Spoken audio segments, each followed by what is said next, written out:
Hey, what's up? This is Hunter with the Pushing the Art Project. Today I want to share with you some of my art supplies. So I just got done recording a video of unveiling this new skateboard that I got from Chad Caruso. If you guys don't know Chad Caruso, he has the Guinness Book of World Records record for 57 days to skateboard cross country, which is untouchable in my mind. And then over here, I've got my J-Film skateboard. So him and his buddy Oreo did the skate last year. And I think it was something like 78 days. I'm probably not going that fast because I got a lot of painting to do, but we'll see how long it takes. I'm thinking maybe 90 to 100 days. Anyway, I want to get into the paints. So I bought a bunch of acrylic paint. I do paint a lot in oil, but for this trip, for the speed of drying, I decided to get acrylic.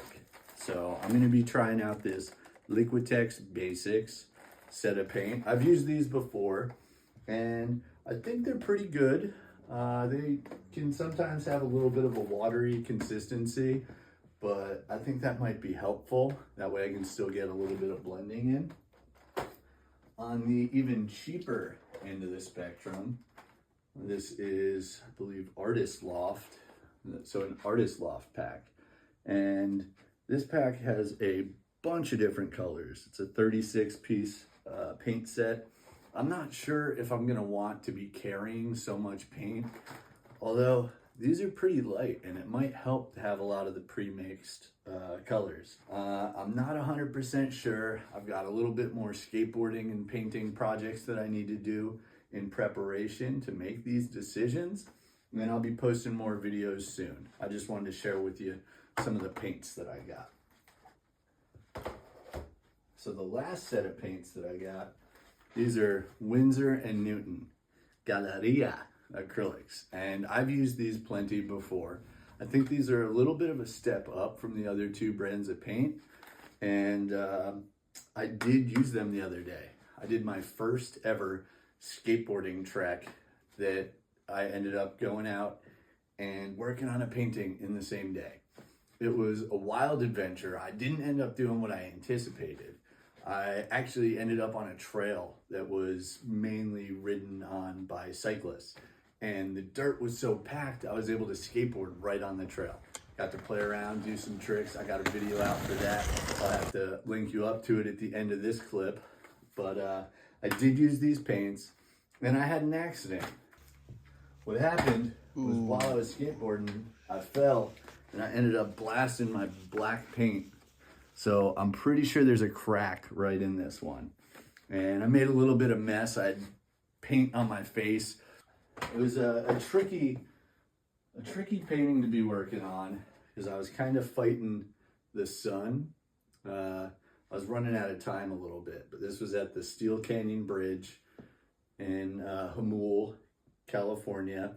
It was only about a 15-mile ride from where I was at, and I didn't even know what to expect when I was cruising out there.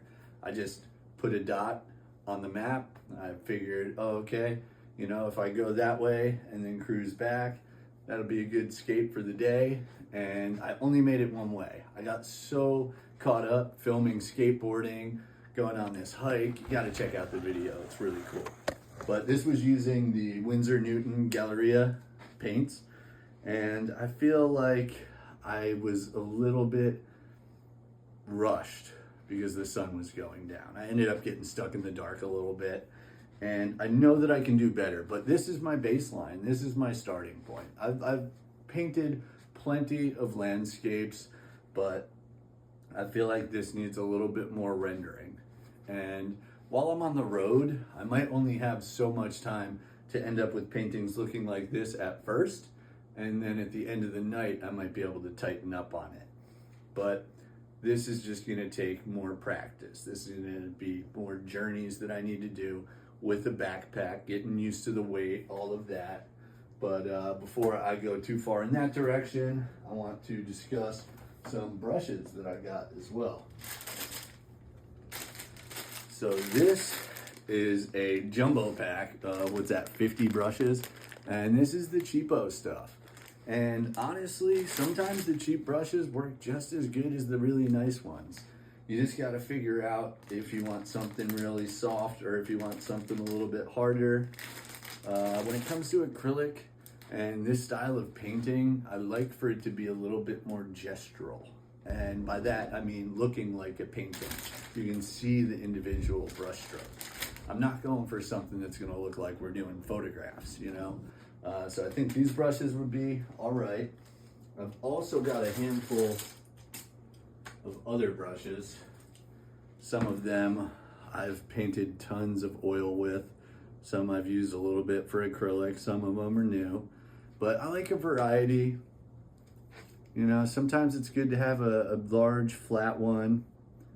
This one, I believe, was a filbert, which is kind of like a flat, but it's got a little arc on the top. I ended up cutting this one up a bit. But yeah, I like a variety of them. And then also, if we're doing the sketch, I purchased some sketching pencils, which they're just graphite. One more thing that I'm gonna be bringing with me is a pencil sharpener. Lastly are going to be my panels. I had originally thought that I wanted to use canvases, and I'll show you in just a second the rig that I've got. But these panels are 8 by 10, which is approximately the size that I was planning on painting, but they're fairly light. So I also picked up the 9 by 12s, and after painting this last piece, which is a 9 by 12, I think that this is going to be a good call to bring on the road. I still need to figure out exactly what supplies I'm going to be bringing, and then I'll be able to make the final decision when it gets closer to go time on this trip. Originally, I created this thing right here, which is my mobile painting setup. For the next couple weeks, I'm going to be working with this crazy contraption. This is my mobile painting setup. What it comes with is a bunch of paintbrushes. I got my palette right here, and there's a canvas attached to it. Do I think it can make it 3,000 miles? We'll have to see. But either way, I'm gonna need your input. I'd like your feedback so I can figure out what art supplies I'm gonna be bringing and what I'm gonna be painting. Well, thanks for checking out this clip. Make sure that you subscribe to Pushing the Art on YouTube. Check out my Instagram, TikTok, all that fun stuff. And remember, if you don't have $1, it's okay. You don't need to donate. All you gotta do is share. All you gotta do is show your friends one of these videos. Have them check out my YouTube channel. And the more people that see this, the better it's gonna go. Remember, we're trying to raise money to help get art supplies to kids. So get some eyes on it. Appreciate you all. See some more stuff soon. Cheers.